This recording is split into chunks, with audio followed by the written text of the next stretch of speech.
Welcome back to जागो लाहौर। जनाब, सर्दियाँ आती हैं ना तो बहुत सारी चेंजिंग्स अपने साथ लेकर आती हैं, ख़ास तौर पर दर्दें लेकर आती हैं। और दर्द भी ऐसी कि जनाब जान ही नहीं छोड़ती है। और कमर दर्द एक ऐसी चीज़ है जिससे जान छुड़ाना बहुत मुश्किल हो जाता है। ख़ास तौर पर ख़वातीन में ये चीज़ बहुत ज़्यादा पाई जा रही होती है कि जनाब कमर दर्द जो है ना वो जा ही नहीं रही है। कुछ चली जाती है, हम मेडिसिन यूज़ करते हैं या फिर थोड़ी सी एहतियात करते हैं तो कहीं ना कहीं ठीक हो जाती है, लेकिन दोबारा से रीअकरेंस उसकी हो जाती है। तो कमर दर्द के अंदर एक्सरसाइज करनी चाहिए, नहीं करनी चाहिए, किस तरह की करनी चाहिए, पोस्चर आपका किस तरह का होना चाहिए, ये बहुत ज़रूरी है कि हमें पता हो। क्योंकि दो तरह के लोग हमें मिलते हैं ना। एक तरफ लोग कहते हैं कि जी आप अगर मोबिलिटी ज़्यादा करेंगे अपनी बॉडी में तो ये चीज़ें आपकी हल हो जाएंगी, आपको दर्दें नहीं होंगी, आप एक्सरसाइज करें। उसी साइड पे लोग कह रहे होते हैं कि आपको एक्सरसाइज नहीं करनी है, ये दर्दें मजीद बढ़ जाएंगी। तो हमने करना क्या, इतनी कन्फ्यूजन क्यों क्रिएट की जाती है? तो इस पर हम बात करेंगे। एक्सरसाइज भी आपको करके दिखाएंगे कि आप घर में रहकर किस तरह की एक्सरसाइज कर सकती हैं। रहमान अब्बास हमारे साथ स्टूडियोज में मौजूद हैं, फिटनेस एक्सपर्ट हैं, ट्रेनर हैं, जो हमें आज कमर दर्द के हवाले से बताएंगे। रहमान, आपको वेलकम कहते हैं जागो लाहौर में। कैसे हैं आप? ठीक ठाक है? अल्हम्दुलिल्लाह गुड। रहमान, कमर दर्द के हवाले से हमने बात करनी है कि हाँ, सर्दियों में कमर दर्द, खासतौर पर ख़वातीन बहुत ज़्यादा इस प्रॉब्लम को फेस कर रही होती हैं। तो कमर दर्द के अंदर हमें करनी चाहिए एक्सरसाइज या नहीं करनी चाहिए? क्या हल है इसका? अच्छा सवाल है। करनी चाहिए नहीं करनी चाहिए, जो कहते हैं ना नहीं करनी चाहिए उनसे पूछना चाहिए क्यों नहीं करनी चाहिए। ठीक है। Actually we call this a rehabilitation work. इसको आप सिंपल वर्ड में कह लो कि एक्सरसाइज, बट ये रिहैबिलिटेशन है। आप अपने मसल को एक्टिवेट करते हो, लेकिन रीजन ये हमने जाननी है कि कॉज क्या बन रही है। ठीक है। क्या फैट है, एब्डोमिनल आगे है जिसकी वजह से आपके पोस्चर में फर्क आ रहा है, या कोई ऐसी जिंदगी में कोई इंजरी आई है जिसकी वजह से कुछ ऐसा इशू हो गया, तो उस हिसाब से आपको वर्कआउट शेप अप करना पड़ता है। बट सिंपल वर्ड है वर्कआउट, लेकिन हम इसको कहते हैं रिहैबिलिटेशन थेरेपी वर्कआउट, जिससे आपकी रिकवरी हो, मसल स्ट्रेंथनिंग को। उसके साथ साथ आपने ये देखना कि आपका बॉडी वेट कितना है, मुझे इसको कितनी मोबिलिटी में लेके जाना है। सेकंड, आपकी डाइट कैसी चल रही है। डाइट आपकी खराब चल रही हो तो फिर आप उसको ठीक कैसे कर सकते हो। तो ओवरऑल आपको अपनी बॉडी को, अपनी लाइफस्टाइल को मॉडिफाई करना पड़ता है, तो तब जाके चेंजेस होती है। लेकिन जो लोग ये कहते हैं नहीं करनी चाहिए, सामने आए वो कहते हैं कि आपकी दर्द और ज्यादा बढ़ जाएगी, शायद उन्होंने जिंदगी में की नहीं होती है ना। मतलब यूजुअली हमारा माइंडसेट ये होता है ना कि अगर किसी चीज में प्रॉब्लम आ गई है ना तो हम कहते हैं उसको रेस्ट दें, जितना रेस्ट देंगे शायद वो बेहतर होगी। देखिए, इसमें मैंने बात मेंशन की है कि हमें ये देखना है कि कॉज क्या है उसकी। अगर फॉर एग्जांपल बहुत ज्यादा स्टिफनेस है या मेडिकली इशू है, देन रेस्ट चाहिए। अगर आप उस रिकवरी से आगे आ गए हो लेकिन फिर भी आपको मूवमेंट में ऊपर नीचे होने में प्रॉब्लम आ रही है, देन रिहैबिलिटेशन वर्कआउट होगा।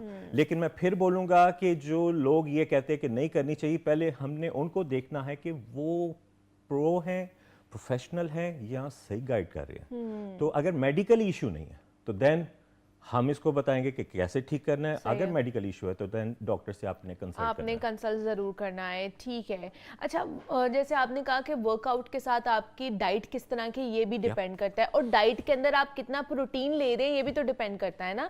तो अगर दर्दें होती है या फिर हड्डियों का मसला है या मसल्स का आपका मसला है, तो उसमें प्रोटीन किस तरह का हमें खाना चाहिए और कितना खाना चाहिए?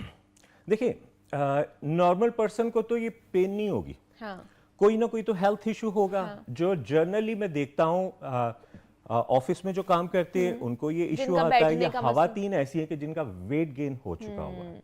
अब सिचुएशन ये बनती है कि हम अपने डेली बेसिस में प्रोटीन अपनी जगह, कार्ब्स हमने लेस, बट हमारा कैल्शियम जो बोन को स्ट्रेंथ दे या हमारी बैकबोन को, स्पाइनल को स्ट्रॉन्ग करे, इन चीजों का ख्याल रखना। प्रोटीन हमारे मसल फ्यूल है, रिकवरी है जो हमने लेना है। अब देखा देखी लोग ये करते हैं कि जैसे खवातीन की मैं बात करूं, अच्छा उसने बोला जी 150 ग्राम लेना चाहिए, तो हमने मसल गेन नहीं करने। हमने खुद को जैसे फॉर एग्जांपल 5.5 हाइट है तो उसके मुताबिक BMI हमारा वॉल्यूम बढ़े ना, हमारे शोल्डर से वॉल्यूम आपका बढ़े ना, देखा देखी ये नहीं करना है। खवातीन या कुछ लोग ऐसा करते हैं, उसको फॉलो करते हैं, आपसे सुन लिया, उनसे सुन लिया, उनसे उसी को फॉलो करना शुरू कर। मे बी वो फार्मूला मुझ पे अप्लाई ना होता हो, तो मुझे अपनी बॉडी के मुताबिक, या अगर आपके पास कोई सीनियर है या प्रो है या कोई डॉक्टर है, हेल्थ को जो है कंसल्ट करके फिर आपने इसको आगे लेके चलना है। प्रोटीन एक एवरेज रखो। जो खवातीन है घर में जो वर्कआउट करते एक डिफरेंट सिनेरियो आ जाता है। जैसे फॉर एग्जांपल मैं बात करूं 70 केजी है, 70 केजी को आप रफली कह लो कि 100 ग्राम, अगर 100 ग्राम नहीं है तो 70 आपके बॉडी वेट के मुताबिक आपके अंदर डेली प्रोटीन चाहिए जो फिटनेस को मेंटेन करे। सही है। अब उसमें आपने ये देखना है कि कैल्शियम, विटामिन डी खवातीन में मोस्टली डेफिशिएंसी होती है। एज के हिसाब से एक डिफरेंट आ जाता है। तो अगर तो डॉक्टर ने आपको कंसल्ट किया है कि ये वाले विटामिन या इस तरह के आपने लेने हैं, तो देन आप उसको डेली बेसिस इनटेक करें। अगर नहीं तो आप अपनी डाइट में देखें कि मैं कैल्शियम कितना ले रही हूँ या ले रहा हूँ। ठीक है। नॉर्मल पर्सन को 500 mg चाहिए कैल्शियम विटामिन डी, एक एथलीट को चाहिए 1000 mg। आप इमेजिन करें कि हमारी पूरी डाइट में क्या आएगा।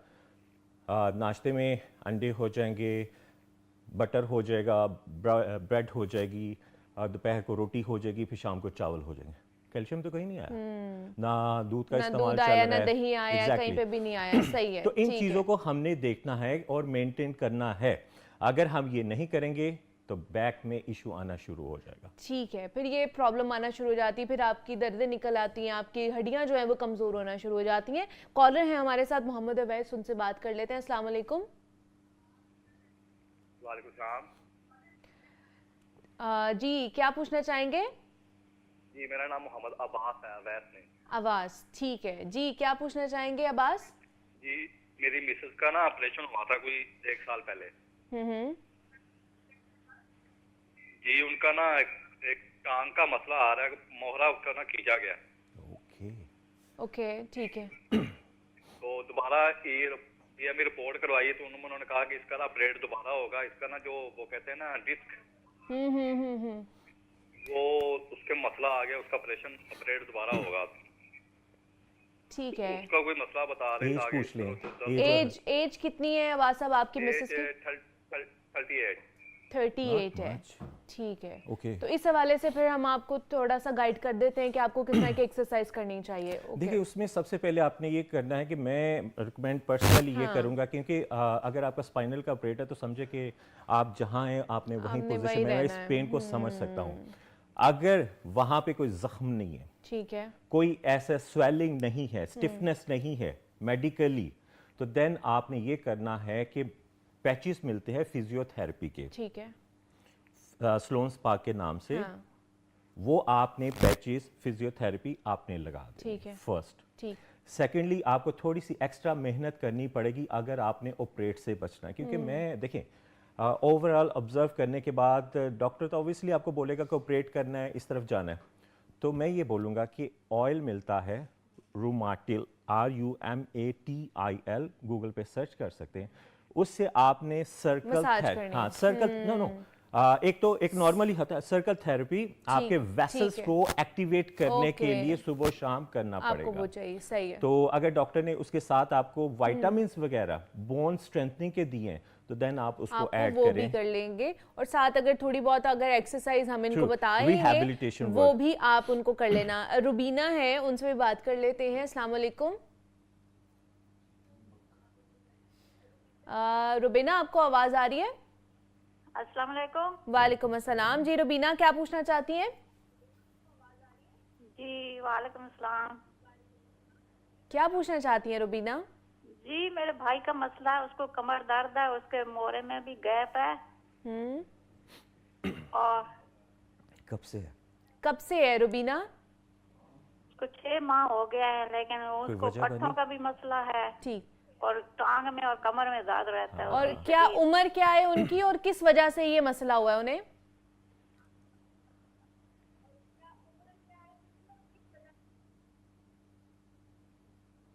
मेरे ख्याल से लाइन ड्रॉप हो गई है। तो हम साथ साथ एक्सरसाइज भी रहमान उन्हें बता देते हैं, और साथ के किस तरह इस ये मोहरों का मसला खवातीन और मर्दों में दोनों में बहुत ज्यादा प्रॉब्लम आ रही है।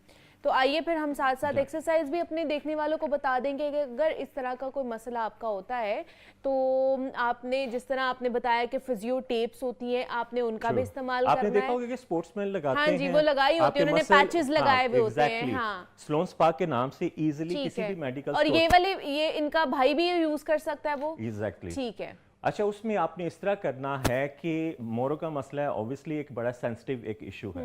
इसकी बेल्ट मिलती है, सपोर्टिव बेल्ट। आप एवरी टाइम तो एक चीज को लगा के नहीं रखेंगे, लेकिन अगर आपने डेली बेसिस काम करने हैं तो उस बेल्ट का इस्तेमाल करें, किसी भी मेडिकल स्टोर से मिल जाएगी। स्लोन स्पार्क टेप आपने पैचेस होते हैं वो टारगेट एरिया पे आपने लगा देने हैं।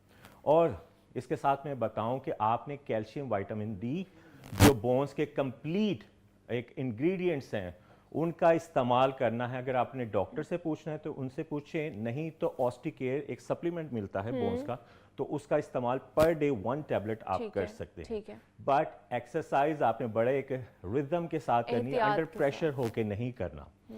अब सिंपल वे से मैं बता देता हूं, आपने चाहे स्टैंडिंग पोजीशन में है, क्योंकि दो ही पोजीशन बनेगी, आपकी सीटेड बनेगी या आपकी स्टैंडिंग पोजीशन बनेगी। ठीक है। अब उसमें आपने सिंपल ये करना है, एक रिदम के साथ बहुत ज्यादा आपने मूव नहीं करना। आपने ऑयल अगर लगा लिया, ऑयल मैंने बताया, पैचेस लगा लिए नहीं, तो उसके बाद आपने एक रिदम के साथ, मैं इसको थोड़ा सा राइट पोजीशन में लेके चलूंगा। ओके, एक रिदम में 1 रिदम, ग्लूट्स हैमस्ट्रिंग स्ट्रेच हुए, इसका प्रेशर बैक पे आया। नाउ 1 एक रिदम, 2 3 4 5 एक रिदम के साथ। सिंपल, आपने चाहे बैक पे हाथ रख लें इस तरह एक रिदम के साथ, अगर नहीं तो एक हाथ के साथ एक नॉर्मल पोजीशन में आपने एक रिदम को मूव करना, up and down. Rehabilitation workout, मैंने पोस्चर को फ्रंट पे सपोर्ट किया ताकि आगे ज्यादा ना झुके, और एक हाथ से मैंने बैक को सपोर्ट किया एक रिदम के साथ। Now my next turn, simple, एक रिदम के साथ हाथों से हेड डाउन, डाउन साइड आपने स्ट्रेच करना। 1 सिंपल, 2 3 4 5। अगेन मेडिकली इशू एक सेपरेट है, इसको हम कह रहे हैं रिहैबिलिटेशन। इसके साथ आपको फिजियोथेरेपी टेप, ऑयल और बेल्ट की ज़रूरत है। ठीक है, ये आपने करना है, और ये फ्यू एक्सरसाइजेज है जिसको इजीली कर सकते हैं। अगर आप इसको फ्लोर के ऊपर या सीटेड पोजीशन में आप करना चाहते हैं तो वो भी मैं आपको कुछ एक्सरसाइजेज आपको बता देता हूँ। सिंपल, फ्लोर में पोजीशन, रिदम ऑन नीज, एक सीटेड पोजीशन बन जानी, आप चेयर पे बैठ के भी कर सकते हैं। लेफ्ट साइड टर्न, राइट, उसके साथ एक रिदम में move right to left, center spinal. अगर किसी एरिया में अगर आपको प्रेशर लगे तो वो एक्सरसाइज आपने स्किप कर देनी है, क्योंकि डिफरेंट इश्यूज मोबिलिटी हो सकते हैं। लेकिन मैं वो एक्सरसाइजेज आपके साथ शेयर कर रहा हूं जो इजीली आप इसको कर सकते हैं। नाउ एक रिदम के साथ टर्निंग पॉइंट, एक रिदम बनेगी। 1 2 3 4 5। सिंपल। लास्ट एक्सरसाइजेस में मैं बताऊंगा, क्योंकि हमारा साथ सर्दियों का भी टॉपिक चल रहा है, तो उसमें भी साथ साथ बैक स्ट्रेंथनिंग के लिए भी हो। आपने फ्लोर पे बैठ जाए, नहीं तो चेयर पे बैठ जाए, टांगों को बेंड कर लें, फुट फिंगर आपने होल्ड करने, नेक डाउन, ताकि स्पाइनल प्रॉपरली बेंड हो। 1 2 3 4 10 to 15 रैप्स आपने करने। Again belt, physiotherapy tape and oil, इसका इस्तेमाल करना है, देन आपने करना है। अब बैक स्ट्रेंथनिंग, ये था रिहैबिलिटेशन वर्कआउट। अब बैक को नॉर्मल पर्सन स्ट्रेंथनिंग में करना है तो कौन सी ऐसी एक्सरसाइजेस हमें करनी चाहिए? ठीक है, उसके लिए लेट्स गो। ठीक है, अब वो कर लेते हैं हम। स्ट्रेट, आप रिदम में आए, टांगे प्लैंक शेप, एक पोस्चर आपने करना है पुशअप में। अब राइट लेग नी बेंड करना है आपने अपोजिट डायरेक्शन में। 1, बैक मूव होगी, 2, 3, 4, 5। ये वो लोग कर सकते हैं जिन्होंने अपनी Exactly, बैक कोई को, हेल्थ इशू नहीं हाँ, है, जिनका ऐसा कोई मसला नहीं है बैक का, True. वो उसको स्ट्रॉन्ग करने के लिए वाली एक्सरसाइज कर सकते हैं। क्योंकि सबसे पहले मैंने मेंशन किया कि ये वाली एक्सरसाइजेज रिहैबिलिटेशन है जिनको बैक इशू है। आप जनरली बताओ, अभी तो 2 कॉल्स आई हैं, आप लोगों को ऑब्जर्व करो, लोगों को हर इसका किसी इशू का मसला बहुत है, सही ज्यादा शियाटिका है या आपके L4, L5, L4, C4, L5 का C5 मसला है, हाँ। अपर एरिया में हाँ। वो आपके प्रेशर है। तो इसकी रीजन क्या बनती है? आपका लाइफस्टाइल बनता है या कोई ऐसा हेल्थ इशू आ गया? Health issue सो आ जाता हमारा काम है आपको रिकवर करना। Okay, next exercise hyper extension, very effective exercise है बैक के लिए। ठीक है। इसके डिफरेंट मूव्स होंगे। अच्छा, दूसरा आपने ये भी करना है, जिस तरह इन्होंने बताया है कि इनको मोहरों का मसला है, साथ आपने अपने डॉक्टर को भी दिखाना है। एग्जैक्टली देखिए, हाँ। सबसे मैंने बोला कि मेडिकल इशू एक वर्ड में सारी बात आ जाती है। सम पीपल से कि मैसेजेस आते हैं, हाँ। क्या हमें डॉक्टर को दिखाना चाहिए? ऑब्वियसली हमारा काम शुरू होता है डॉक्टर लाइन के बाद, हाँ। मेडिकली इशू में नहीं, क्योंकि उसमें आपको मेडिकेशन चाहिए, डॉक्टर की इंस्ट्रक्शंस चाहिए, उसके बाद शुरू होता है। सो ये बात आपने माइंड में रखनी। Okay, straight standing, hyper extension bench होता है, हाथ दोनों बैक पे, chest up, chain up. Hyper extension bench, अगर नहीं तो हम इसको विदाउट करेंगे। Now down bend, okay. 1, 2, back में आर्च। अगर बार है बार रख सकते हैं, बार नहीं तो दोनों हाथ बैक में। 3, 4, 5, 10 reps, 3 set. This exercise old school style. अजीब लगेगा लेकिन ओल्ड स्कूल है। अब पाँव वी शेप में, जितने आपके शोल्डर पोजीशन है उतने आपने वाइड कर लेने। अपोजिट डायरेक्शन में जाएंगे, हाथ डाउन, एक रिदम में बैठना है। वैसे ये फॉरेनर डॉक्टर्स भी आपको रिकमेंड करते हैं। हाथों को मैं अपोजिट ले गया हूं, क्रॉस में। Now movement right to left. अब इसको साइड पोजीशन में मैं बताता हूं। ये तो वो वाली एक्सरसाइज होगी जो बचपन में Exactly, टीचर बाहर खड़ा करते थे, चलो मुर्गा बनो अच्छा, उसमें तो मुर्गा आपने प्रॉपर्ली शेप बना कानों को पकड़ लेना, मैं वहां तक ये नहीं। थोड़ा मॉडर्न मुर्गा। यस एग्जैक्टली, थोड़ा ओल्ड स्कूल स्टाइल में। और इसको और मिक्स अप कर दिया मैं। Okay, side movement, right to left, right to. ठीक। सारा प्रेशर बैक पे आ रहा है एक रिदम के साथ। यू नो, आपकी बैक, आप जितने मर्जी स्ट्रांग है, अगर आपकी बैक नहीं स्ट्रांग, यू आर नथिंग। सारा मसल, सारा weight, health issue connected with your back. इसको आपको स्ट्रांग करना चाहिए, इसको आपने इजी नहीं लेना। अच्छा, इससे मुझे एक ये भी चीज़ आ गई याद, फॉरेनर्स ही खास तौर पर जब वो इस तरह की रिसर्चेस करते हैं, स्टडीज करते हैं, आपको याद होगा पहले ज़माने में कमोड्स नहीं हुआ करते Exactly. थे हमारे वॉशरूम्स So में। that's why पहले मैंने बोला वो old जो school फ्लैश, style. वो जो दूसरे Exactly. वाला जिसको इंडियन या इस तरह कहते हैं वो वाला हुआ करते थे, जिसमें इस तरह बैठ के आप वॉशरूम जाया करते थे, और उससे कहा जाता था कि आपकी कमर मजबूत होती है। अब हम चूंकि बहुत ज्यादा लेजी हो चुके हैं और हमने अब कमोड का यूज कर लिया है, तो वो आप सीट पे बैठकर आप मैं चैलेंज करता हूं कि 10% को आप यहां रख लें, जिसमें से सिर्फ 2 ये कर सकेंगे। लुक लाइक अ इजी, या तो पेट आगे आ जाएगा, या तो आपकी हिप आड़े आ जाएगी, जो ये करने नहीं देगी। मैं चैलेंज करता हूँ, मैं अपने जिम में भी लिटरली लोगों को कहता हूँ कि ये करके जरा दिखाए।